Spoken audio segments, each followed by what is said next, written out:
boys don't have to worry about anything. രാവിലെ കുളിച്ച് മുടി തോത്തിയപ്പോല്ലേ തോർത്തിലോ ലോഡ് മുടി ഇതാ നോക്കിയാണതാ.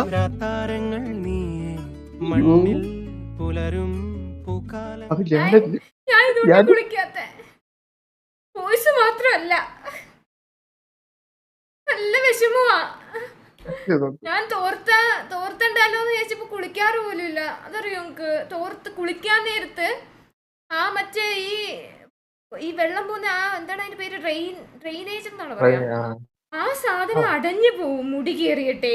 പിന്നെ കുളിച്ച് ഷാമ്പു ഒക്കെ തേക്കുമ്പോ ഇങ്ങനെ എന്റെ തലേന്ന് തന്നെയാണ് ഇതൊക്കെ പോകുന്നതെന്ന് തന്നെ തോന്നിപ്പോവും. എനിക്ക് ഭയങ്കര വിഷമമാണ്. കാര്യം ഞാൻ കാണിച്ചത്, ഇത് കണ്ടോ ഇത് ഞാനിവിടെ ഈ 2 സൈഡിൽ ഇപ്പൊ കരിയൊക്കെ തേക്കാൻ തുടങ്ങി. കാരണം തല കാണാൻ തുടങ്ങി.